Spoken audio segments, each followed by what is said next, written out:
let's just get this going. You ready? I'm ready. Let's get our guest on because I'm super really ready. excited about this. All right. So here's this. What were you saying? International. International lifestyle. Okay, this is our international lifestyle of an episode. So tonight, live from England, it's 1:20 in the morning, and Simon probably fell asleep, but he's awake again. So, yeah, we have Simon Sheffield on the show. He is putting on, part of the group that's putting on the 5th annual British Beard and Moustache Championships. That's sponsored by Honest Amish. It is coming up Saturday, the 27th of August. This year. That's in a couple days. So here we are. What's up, Simon? How do it? You all right? Howdy doody. Howdy doody. That's what we say from Texas. Or Tejas. So, Simon, we're just going to hit you with the hard-hitting questions right away. Chad posts a question in here he needs answered right away. Worcestershire. There you go, Chad. That's easier than how we say it. I had like 14 syllables in there. No, just Worcestershire. It's so relaxed and just like flows out. Like there's like we like to make things more complicated than they need to be. Just like we like to make things bigger, just like the American beards. Like, oh my God, these guys love to have these super long, obnoxious beards over here in the United States, but overseas they seem to be a little bit more tame and tight and traditional. So at least that's what I see from like world competitions or anything that's going on overseas, is everyone's style's a little bit more not so like crazy big and long and stuff like that. But you said big and long. Yeah, I did. There are some people with big and long ones over here too. Ooh, that's what he said. Big and long ones over there too. Like Simon. Simon's probably got pretty substantial one. You could tell. It's the way he's sitting. All right. So tell everybody who you are and why we chose to pick you to be on the show. What makes you so important that you're on here, Simon? Okay, well, I'm Simon Sheffield. I'm head of the Whiskered West Midlands, or king of the Whiskered West Midlands, as I like to call myself. I'm chairman of the committee running the 5th British Beard and Moustache Championships. I wasn't originally the chairman. Things have changed a bit since it was supposed to be in 2020, so we've been delayed a couple of times because of COVID. But I'm here because I'm so important because I'm sort of doing a lot of the work. So I've got a very good committee as well who are helping me now with it. I've got Matt Harrington, Brendan Plester-Burt, Stephen Morris, Sean Elliott and Lee. We're all helping put it all on. Freaking Lee. Whoa, Lee.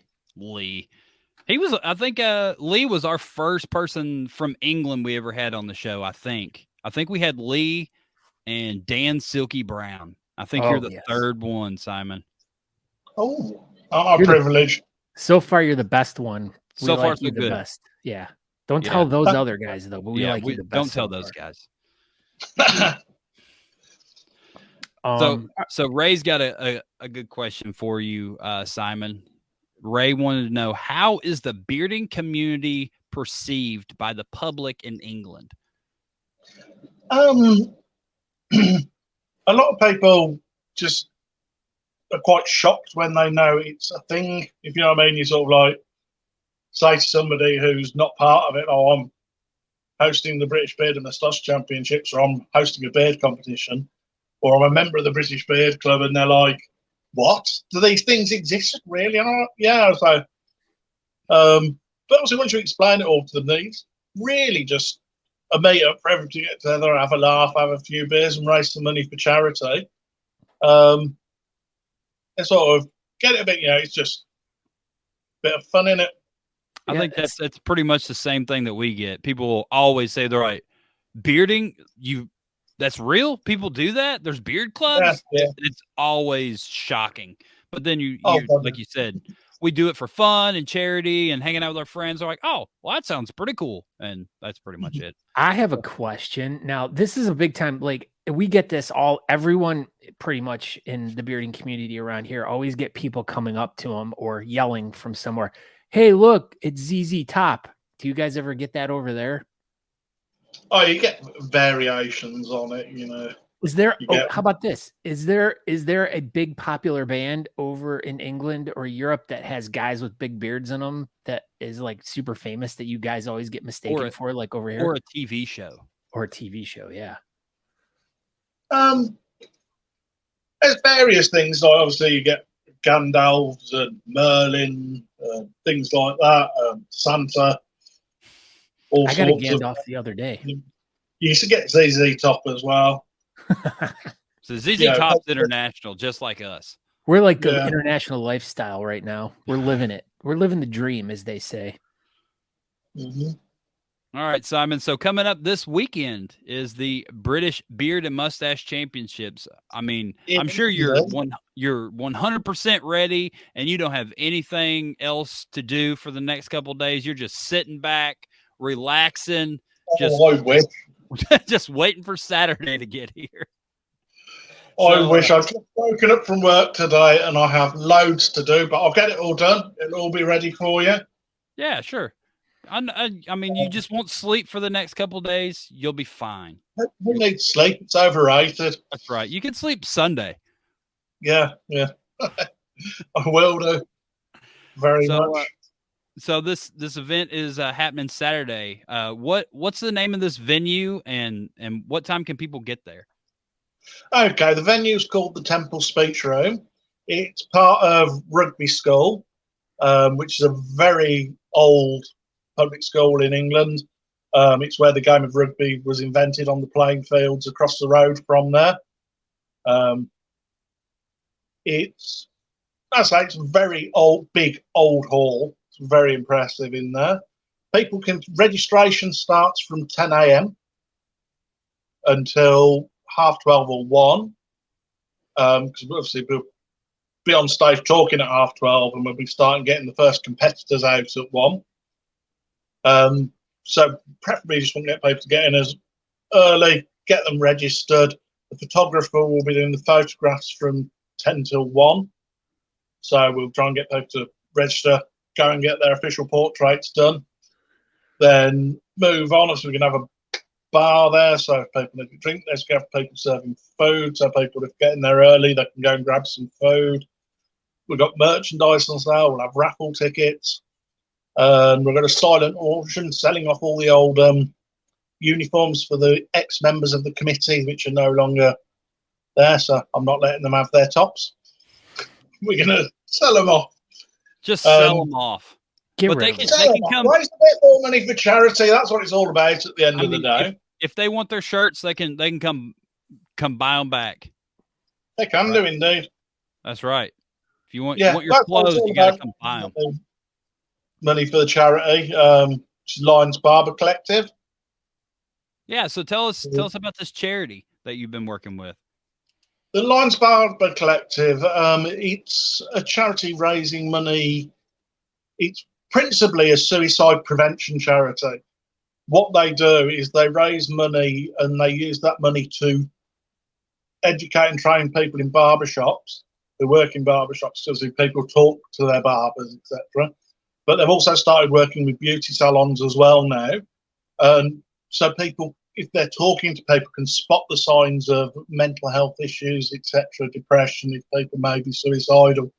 And not giving them the training so obviously they can treat anything, but so they know what to say and what direction to point them in, so they can give them some good guidance and help and get in the right direction. So, because so many people don't talk about these things, that's really from personal experience. I know you need to talk about these things, otherwise it just gets worse and worse and worse until everything goes. You have a little breakdown or worse. Yeah. So it's good charity. They're doing very good and important work, and it's somewhere where he's putting it training in a place where these things can be picked up, because the amount of time. Obviously, if you're in a blue salon, hairdressers, barbers, it can take quite a long time, and you tend to chat and it's just learning to pick things up that they're doing.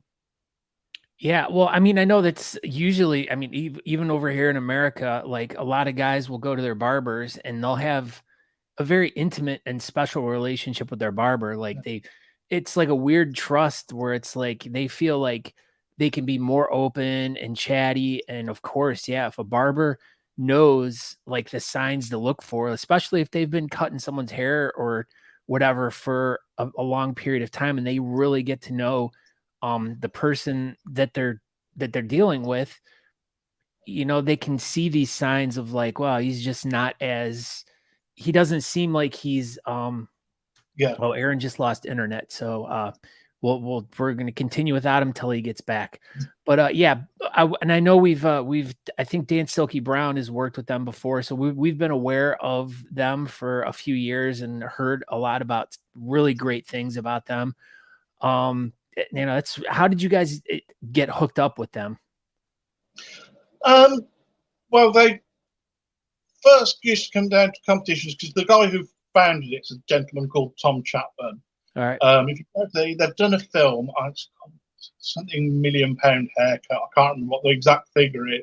Star Wars. Continue. It's on Amazon UK. I don't know if it's on Amazon over there on Amazon Prime, but it's a really good film. It's basically why they set up the charity and about how he lost a friend to suicide, which is why he set it up.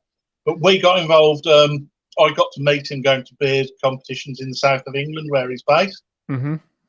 And then obviously we heard about what they were doing, and it's got spread through the beard clubs and community, and quite a lot of us have done fundraising for them since they're founded. That's cool. Now, if you remember this, if you could send after the show when we're done, if you could send us a link to that or like something where we can post it so everyone can, you know, we can get this up there. And if people can check this out before they even go over to England, like the people that are coming from the United States or even people that are over there now that might not be aware of them, we'd love to kind of share the message of that, you know. So if you could share that with us, that would be really great. So on to the next thing. Now, you guys, how many different categories are you guys having, and what are you starting off with? So you guys are kicking the event off around noon, 12-ish or so. What's going to be the first category that's going off? Okay, we've put on the first category we're having is the 2 fake and realistic creative beards. Mm-hmm. So it's going to be like the fake beards first, then the children's fake beards. Then it's the freestyle full beard and the freestyle partial. And a lot of people run them at the end, but I thought it's only fair to these people to put them on at the beginning of the day. Yeah. Because otherwise they've got to that start and then they can't drink, they can't eat, they can't worried about doing anything that they're going to ruin the beard, like what they've put all that effort into. Yeah. So I thought, you know, it gives them the opportunity to get that done, and then they can just relax and enjoy the day without worrying too much if, you know, it drops a bit or something, they have a drink in it. Yeah. Them and stuff. Yeah, they can enjoy the rest of the day then without having to maybe be on edge for the day. A couple of people have commented that they're really happy about that who have regularly competed in the freestyles. Yeah, I know, because sorry, go ahead. Oh no, carry on. No, because I know that, you know, over in the United States, it's along the same lines. But sometimes, like, most of these competitions will put the freestyle guys towards the end, and it's like they're either waiting all day, and, you know, it's just like everyone's trying to go up and hug them and be like, hey, and they're just like, you know, because they don't want to mess their beards up and stuff. And the same with the fake the whiskerinas or the fake beards and stuff like that. It's like, you know, get that stuff done and over at the beginning so these people can get their stuff off and enjoy the day and not, you know, feel so taxed and everything as the competition is going on. Now, here's another question. How is the bearding community embracing the whole whiskerina scene over there? Does it seem like it's like growing bigger over there? Or, I mean, because in the United States, it seems like it's really growing. Like, it's grown a lot over the past like 3, 4, 5 years, and there's been more people involved in it. And in fact, men and women, not just women, doing, you know, the fake beards and realistic beards and mustaches and stuff. So yeah. How is it translating over there? Does it seem like it's becoming more popular, or just kind of stayed the same over the few years? I think it's stayed the same over the few years. Obviously, with ours, we changed it to just a creative and realistic fake beard, and it originally was ladies, but we took the word ladies off the front of it, so it was open to anybody who wants to enter it, because there could be very many reasons why people don't have facial hair. Yeah. If you know what I mean, might want to get involved and join in, regardless of gender. Yeah, well, and it's fun. I mean, Aaron and I have done we did the first episode of the Craft Whisker Club show where Aaron and I went head to head building a craft beard. We had a bunch of stuff, and it was so much fun. I mean, it's not something that we do, but it made us very interested and aware of like what goes into creating and building a craft beard. And a lot, like as I said earlier, a lot more guys are starting to really get involved in it and building these beards. And in fact, we've been testing out these ideas in a few competitions where we've had a craft beard build off like earlier before the competition started. Hey, there he's back. But like, would that be something that you guys would be like interested in doing? Like doing like a small, like, hey, let's get a group of people together and like, let's have a craft build off wherever we just give them a box full of stuff and let's see who can make the most creative beard the fastest. You give them a time frame and be like, all right, now go. Well, that's a great idea. We did a competition earlier this year. There's a place called Fargo Village in Coventry, not far from Rugby. Absolutely amazing little place with lots of small independent retailers, craft stuff and things like that, and a brewery. And we went there, organised a competition. It was quite short notice, so we took a load of craft stuff and let people make fake beards if they want. So they're going to be running their beard competition again next. Well, they're running their Beer and Beard Day. Whiskered West Midlands will probably be there to help do a beard competition on the day. And a lot of the little craft places have said they would like to get, like, set up a store within like the Fargo Village just for making craft people to make craft beards, and they'll sort it out. So that should be interesting. Hopefully, we'll be doing that sometime next year in Coventry. That's awesome. I really love hearing that, you know, it's spreading out in not only the American community, but also over there too, which is, I mean, that's really cool. So Aaron, you're back. I'm back. So with that being said, there was a question earlier. I already know the answer to this, but Forrest wants to know, do they have a beard competition about every weekend in England, somewhere like here in the US? Do they have a bunch of beard clubs? So there's a load of beard clubs, but there's not a competition every weekend. There's sort of competitions here and there. There used to be a few that were regular every year. We had the Wessex every year, which isn't going ahead at the moment. The Liver Beards haven't had one for a couple of years. Hopefully I can make them have another one. But I think there's a lot of clubs that have regular meets, but not necessarily. So I used to run a competition every year. Obviously, whilst I've been arranging the Brits, it's been difficult for me to arrange my own separate competition as well. So, with obviously the pandemic and everything, it was sort of put all stop with. So I ran the online one for the Brits, and we did Whiskered Mr. World as well during the pandemic, which was good fun. Which was again for the Lions Barber Collective, and we raised about £1,500 on that. So I would love to do that again, because what we did was, rather than just, I've put something about it, so we're going to talk about the Brits rather than things we've done in the past. But yeah, so basically I've gone over the timings.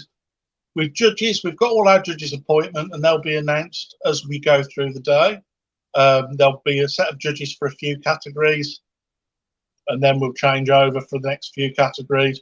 What we're going to look to do as well is, rather than wait till the end to do all the awards, we're going to be doing the prizes like after each few categories. So you'll have 3 or 4 categories, and then you'll get all the winners of them announced and their awards given, and then a few more categories, and then all the winners of those. So not everybody's waiting to the day and the end of the day to get everybody up there. So each one of those sections, is it going to be like the full beard section and then the partial beard section and like the whiskerinas, or how will those sections be broke up? Okay, so we've got a section which is the sort of like fake and creative beards and the freestyle beards. I was speaking to Scott saying we've got that at the beginning of the day because I've been to so many events where it's at the end of the day. Smart. People are having to spend all day going, don't touch me, don't touch me. Whereas obviously if you put them at the beginning, like you know, they can compete, not have to worry about all the effort and holding in place for a whole day, and then they can just relax through the day because they've been up. So that's the reason I put those first.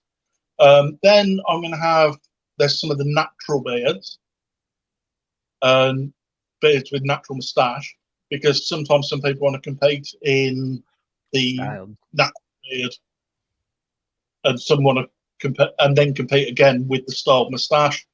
So I've done the natural ones first in an earlier part of the day. So if they want to compete in that with the styled moustache later in the day, they can. So you can compete in multiple categories.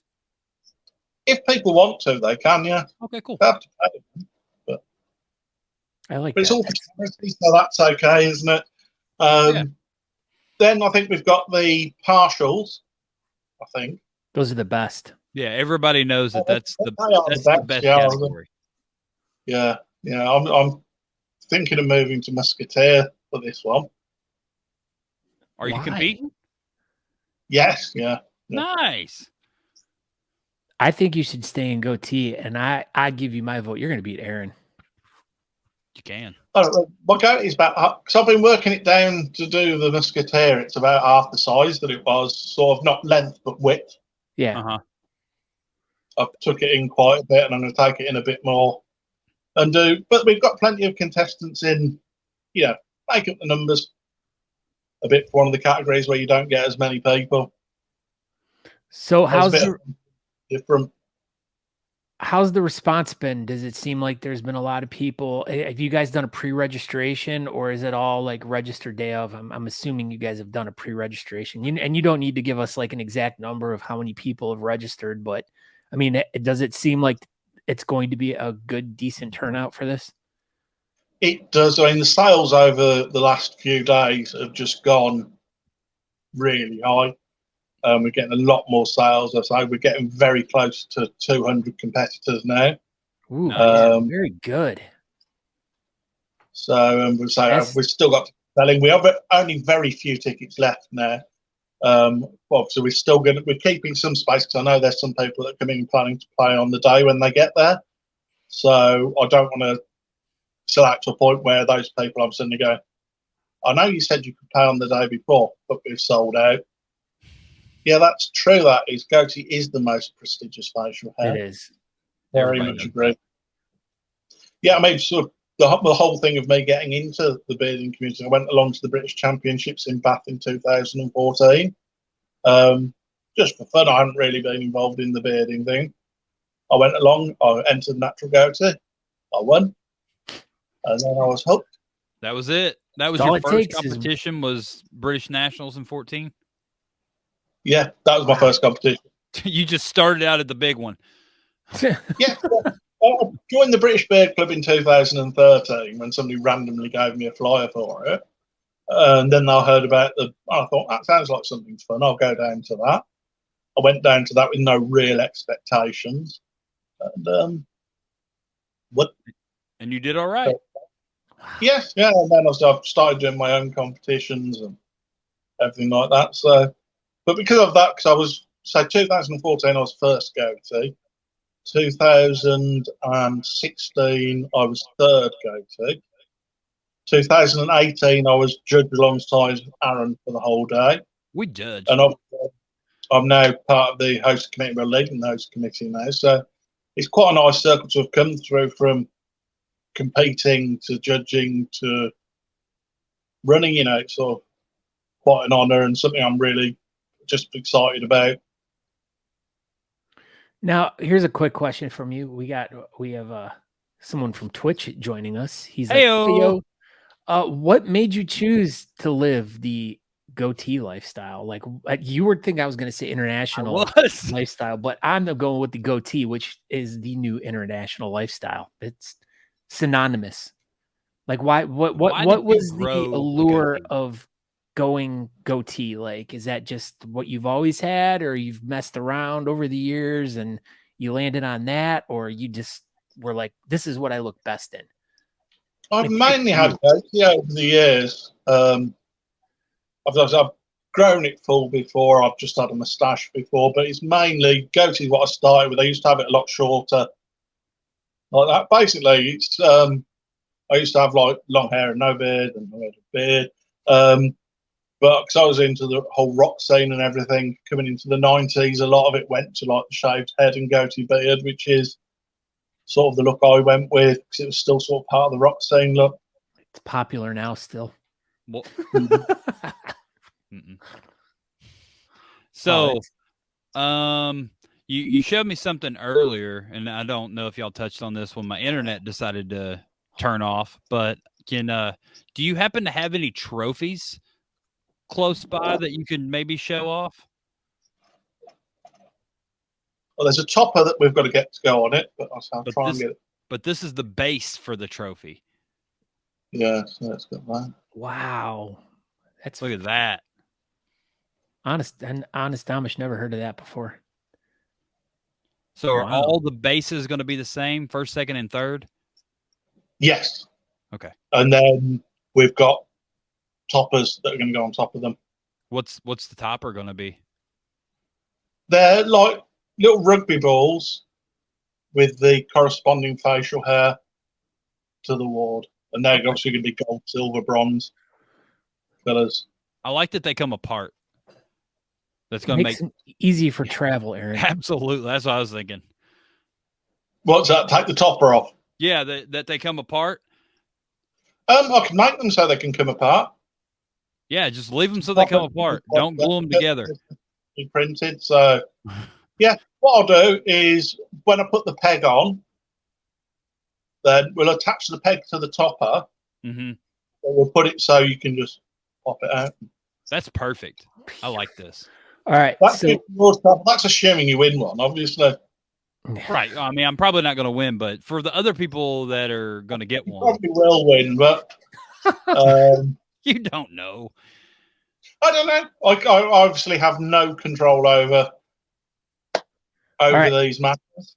So here is the most burning question asked in the chat room. Andrew Matson says, do the Brits also consider whalers and chops to be the inferior of the partial beards?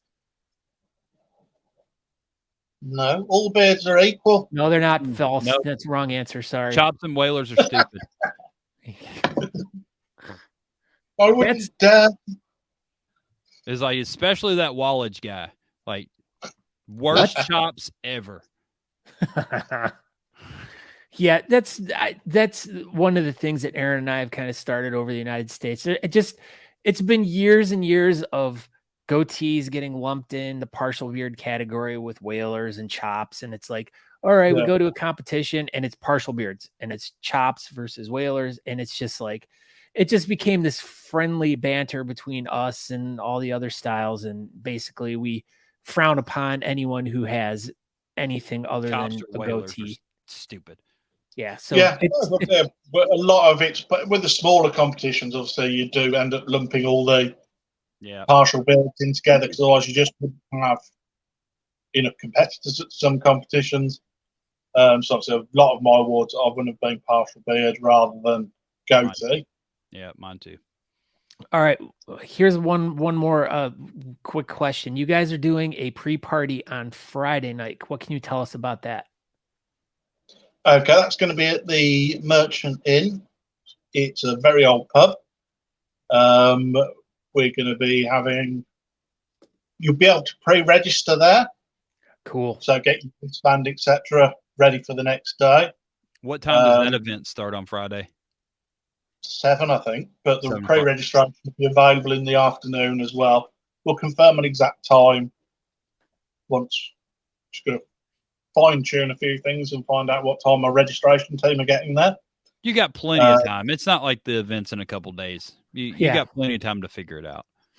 Yeah, well, we've sort of all discussed it and everything, but obviously I've got one of our main person with the registration teams having lift off somebody else, so I'm sort of reliant on what time they get there.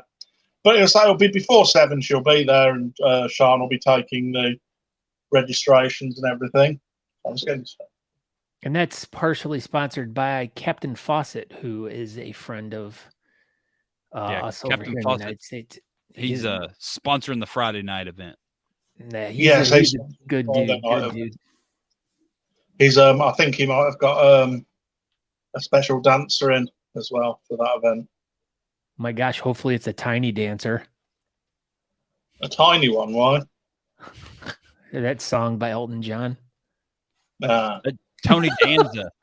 Oh, sorry, Tony Danza. Tony Danza. Yeah, a bit of entertainment, etc. So we've got a couple of music acts on the day as well. Lee's band's playing at the end of the day. I think they're on about 7:15, so you know when to get out. That's Saturday? Yes, yeah, that's on the Saturday night. And we've got a gentleman coming down from Liverpool called Tom Moorcroft, who's going to be on in the middle of the day as well. So we're going to do a load of categories. Then have a break, so everybody can have a break, get something to eat, everything. I'm going to have another load of categories. Then we're going to have a band. And then everybody's going to go home. And I'm going to be stuck there taking everything down and sorting it all out. Aaron offered to help. He said earlier, he's like, I'll help Simon take everything down that night. If I have to stay till like 4 a.m. Alvin and Theodore can help too. What, the chip? Simon. Oh, never mind. Anyway, do you have anything else you'd like to add, Simon? Anything you want to tell everybody about the event that you haven't talked about yet? Not that I can think about at 10 to 2 in the morning. Well, I appreciate you setting up so late and doing this interview with us, and that's about it, man. We'll I look forward to seeing you in 2 days. 3 days. Cool. Thank you very much. I'll see you in a few days. And as I say, we'll do everything we can to make Honest Amish proud of what they've invested in.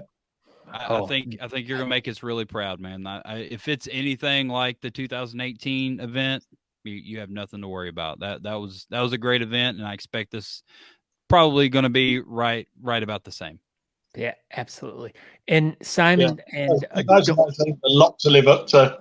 That was a heck of an event, dude. That was nice. Yeah. I just remember seeing pictures of it and was like, wow, man, that just looked like such a fun time. And I was planning, the whole plan was for me to come and attend this year, but I moved and just wasn't in the cards. And so hopefully I can make it to the next one. And I got to beat Aaron's butt. 2024.